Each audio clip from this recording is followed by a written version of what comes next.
अस्सलाम वालेकुम, this is Aqsa Mahmood and welcome to my channel.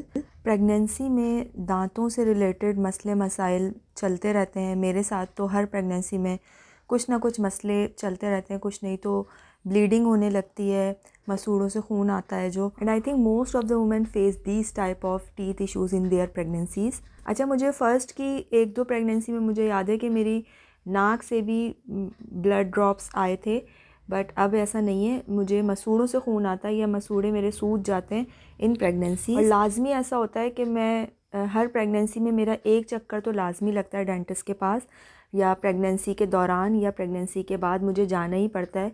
या तो कैविटी का इशू हो जाता है, या समटाइम्स इतनी ज़्यादा वो बड़ी हुई होती है कैविटी, या पहले से मसला चल रहा होता है कि मैं प्रेगनेंसी में नहीं जा पा रही होती हूँ, तो फिर मुझे बाद में जाके उसकी ट्रीटमेंट करवानी पड़ती है। जैसे हरीम की दफ़ा में, यानी मेरी जो लास्ट प्रेगनेंसी थी, उसमें मुझे हरीम की दफ़ा में स्टार्टिंग से ही मुझे कैविटी का इशू हो गया था।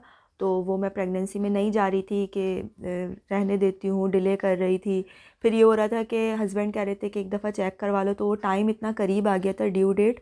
तो मैंने कहा कि अगर ये रूट कैनाल का स्टार्ट हो गया ना प्रोसेस, तो ये होगा कि मेरी डिलीवरी हो जाएगी, उसके बाद फिर मैं बेबी के साथ जाना बहुत ज़्यादा मुश्किल होगा। तो इसलिए मैं अभी इसको छड़वाती ही नहीं हूँ। तो इस चक्कर में मैं फिर गई नहीं, और ये हुआ कि फिर मुझे हरीम के बाद, हरीम हुई है अक्टूबर में, नवंबर को छोड़ के यानी 1.25 महीने के बाद मुझे जाना ही पड़ा, क्योंकि वो पेन स्टार्ट हो जाता है फिर।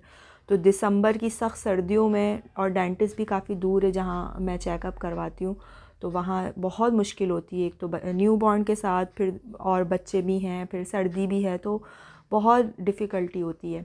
और इस प्रेगनेंसी में भी मेरे साथ अभी तक तो सही चल रहा था, ब्लीडिंग हो रही थी, मसूड़ों से ब्रश करती थी स्टार्टिंग में इस प्रेगनेंसी की। तो हालांकि सॉफ्ट ब्रश है, सॉफ्ट हाथों से करती थी, लेकिन जब मैं उसको कुल्ली करती थी ना, तो उसके अंदर ब्लड होता था, या मसूड़ों से मुझे फ़ील हो रहा होता था कि ब्लड निकल रहा है हल्का हल्का। तो ये इशू मैं स्टार्टिंग से महसूस कर रही थी।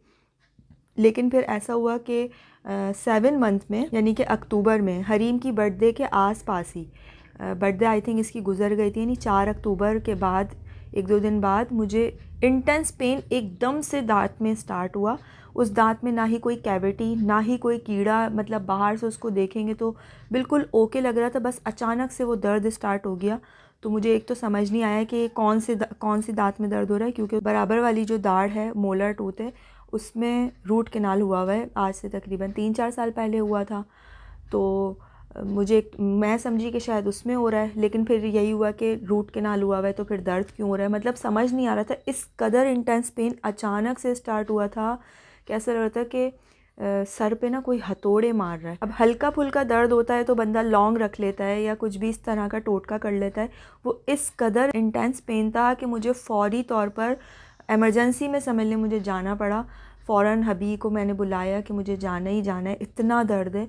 और फिर हम गए वहाँ पे, और उन्होंने कहा कि ये आपका जो दांत है, बेसिकली इसमें रूट कैनाल होगा।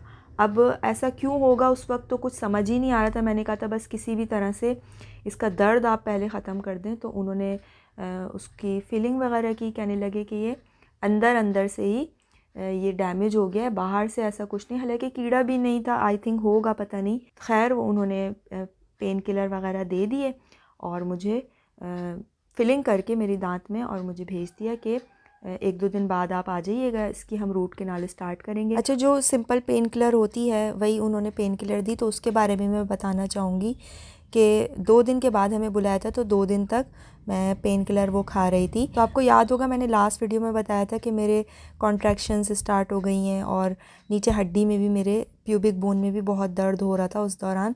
तो जो वो मैंने 2 दिन पेन किलर्स खाई हैं ना, तो उसकी वजह से जो मेरा ये वाला भी जो पेन था ना, वो बिल्कुल गायब हो चुका था। और मैं इस कदर खुश थी कि मैं बिल्कुल पेनलेसली मूव कर रही हूँ, चल फिर रही हूँ, मुझे बिल्कुल भी कहीं दर्द नहीं हो रहा है। तो वो जो 2 दिन थे ना, वो मैं बड़ी खुश थी कि भाई बिल्कुल भी दर्द नहीं हो रहा है। तो मैंने अभी से कहा कि डॉक्टर से कहिएगा कि हम ये पेन किलर इस दर्द के लिए भी यूज़ कर सकते हैं, इस तरह से ना, कि मतलब मुझे दर्द रहता है या मैं चलती हूँ तो थोड़ा दर्द होता है और कॉन्ट्रैक्शंस का भी दर्द है। तो अभी ने फिर डॉक्टर से जब हम नेक्स्ट विज़िट पे गए तो उनसे पूछा कि हम ये क्या पेन किलर इस प्रेगनेंसी के उससे ले सकते हैं। तो डॉक्टर ने कहा कि नहीं, ये ज़्यादा नहीं ले सकते और अभी इनका सेकंड ट्राइमेस्टर है तो उसमें फिर भी मैं दे रहा हूँ, लेकिन लास्ट ट्राइमेस्टर में तो बिल्कुल भी पेन किलर नहीं लेनी है। तो उन्होंने मतलब मना कर दिया कि आप ये पेन किलर नहीं लीजिएगा। और वो डॉक्टर बहुत ही ज़्यादा, मैं तो रेकमेंड करूँगी कि बहुत अच्छे, बिल्कुल भी हाथ उनका इतना सॉफ्ट हैंड उनका है। एक तो डेंटिस्ट की जो चेयर होती है, बेड होता है, उसको देख के ही एकदम डर सा लगने लगता है। मुझे तो बहुत डर लगता है और हमेशा मैं जब मैं वहाँ से वापस आती हूँ तो मैं यही दिल में इरादा करती हूँ कि अब मैं उस बेंच पे नहीं बैठूँगी, मैं अपने दांतों का बहुत ख़्याल रखूँगी। और ऐसा ही होता है, लेकिन बस वो अल्लाह ताला की बस मर्ज़ी होती है, ना चाहते हुए भी हमें वहाँ जाना ही पड़ता है। एंड आई थिंक किसी को भी वो चेयर पसंद नहीं होगी, सबको। मुझे तो बहुत एंग्जाइटी होती है उसको देख कर ही, और उसकी जो ड्रिल वाली जो इसका जो टूल होता है उसकी आवाज़ से मुझे बहुत एंग्जाइटी होती है। खैर हम 2 दिन बाद गए और उसका रूट कैनाल हुआ। दो अटैम्प्ट्स में, यानी कि 2 हमारे विज़िट हुए और रूट कैनाल कंप्लीट हो गया। और सिर्फ इंजेक्शन के दर्द के अलावा मुझे कोई भी दर्द फ़ील नहीं हुआ, किसी भी किस्म का।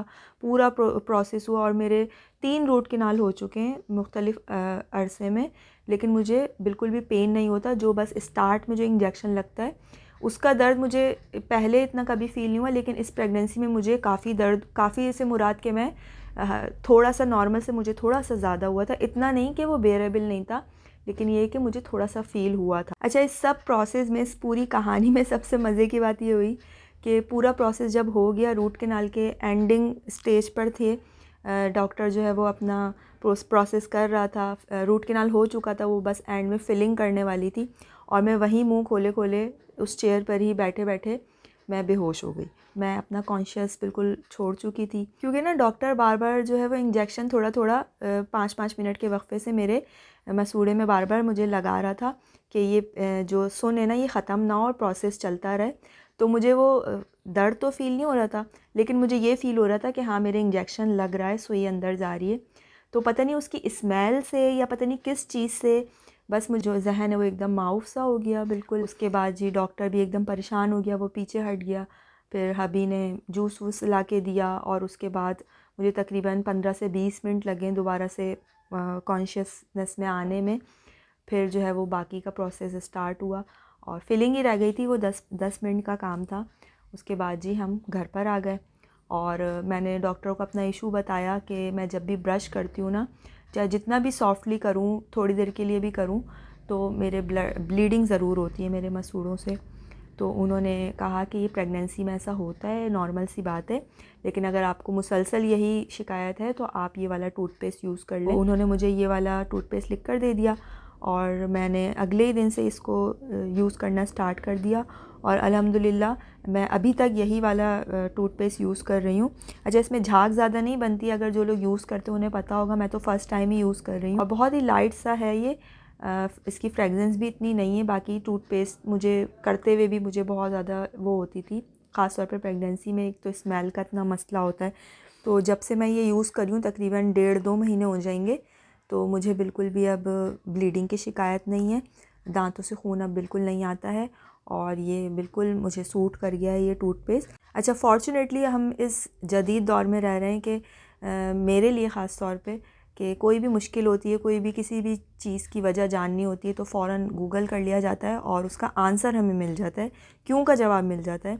तो मैंने इसी चीज़ का आंसर तलाश किया गूगल पे कि ड्यूरिंग प्रेगनेंसी टीथ ब्लीडिंग जो है वो नॉर्मल है या नहीं, कोई ख़तरे वाली बात तो नहीं है। तो उसमें यही था कि ब्लीडिंग जो है वो नॉर्मल है ड्यूरिंग प्रेगनेंसी और ख़ास तौर पे सेकंड और थर्ड ट्राइमेस्टर में, क्योंकि ना ड्यूरिंग प्रेगनेंसी हार्मोनल चेंजेस की वजह से हमारे जो दांत हैं उनके आसपास प्लाक इकट्ठा हो जाता है, जिसकी वजह से इन्फ्लामेशन होती है और उसकी वजह से ब्लीडिंग स्टार्ट हो जाती है, जो कि नॉर्मल सी बात है, बस उसे मेंटेन करना होता है। और मेरा भी ये सेकंड ट्राइमेस्टर था जब मेरा ये रूट कैनाल का प्रोसीजर स्टार्ट हुआ था और स्टार्टिंग से ही मुझे ब्लीडिंग का इशू तो खैर रहा ही था। और मुझे ऐसा फ़ील होता है कि प्रेगनेंसी में ना कुछ ज़्यादा ही प्लाक अक्यूमुलेट होने लगता है दांतों में, वो इसलिए भी कि मुझे पता नहीं क्यों प्रेगनेंसी में मीठे की बहुत ज़्यादा खाने की आदत हो जाती है। मुझे मीठा बहुत ही अच्छा लगने लगता है। ऑल तो मुझे सॉल्टी भी पसंद होता है, लेकिन मुझे वैसे भी मीठा बहुत पसंद है और प्रेगनेंसी में कुछ ज़्यादा ही मैं मीठा हद से ज़्यादा ही कंज्यूम करने लगती हूँ। फिर मैं देखती नहीं हूँ कि मैं कितनी कैलोरीज़ ले रही हूँ। मैंने कभी भी कैलोरीज़ वगैरह ये सब कभी भी काउंट करके ये सब नहीं खाई। जो मुझे अच्छा लगता है वो मैं खा लेती हूँ अल्हम्दुलिल्लाह, अल्लाह का शुक्र अदा करके। और फिर थोड़ी बहुत सुस्ती भी होती है कि कभी कभी रात में ब्रश करके नहीं सोती, वरना मैंने अपनी बच्चों की भी अपनी भी आदत ये बनाई हुई है कि सुबह ब्रश करें ना करें। डॉक्टर ने भी मुझे यही कहा था कि अगर आप इस सीट पे बैठने से बचना चाहती हैं तो रात में आपको लाजमी ब्रश करके सोना है।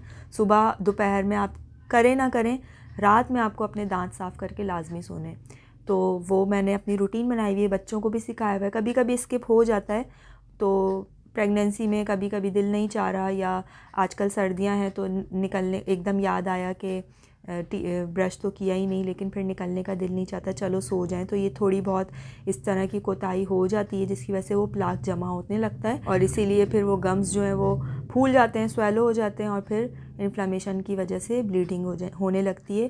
खैर, जब से मैंने ट्रीटमेंट के बाद ये वाला टूथपेस्ट इस्तेमाल किया ना, तो मेरी ब्लीडिंग बिल्कुल स्टॉप हो गई। मुझे अभी तक कोई शिकायत नहीं हुई है ब्लीडिंग की, सिंगल ड्रॉप भी मुझे फ़ील नहीं हुआ है। सो आई होप कि इस वीडियो से आपने कुछ ना कुछ सीखा होगा, आपके लिए कुछ ना कुछ न्यू आइडियाज़ मिले होंगे आपको प्रेगनेंसी से रिलेटेड। अगर आप भी इस किस्म की प्रॉब्लम का शिकार हैं तो जल्द अज़ जल्द भाई अपने दांतों की हिफाजत के लिए डेंटिस्ट के पास ज़रूर जाएं और अपना प्रॉपर चेकअप करवाएं दांतों का, के क्योंकि ये दांत जो है ना अगर चले जाए ना तो फिर वापस नहीं आते हैं।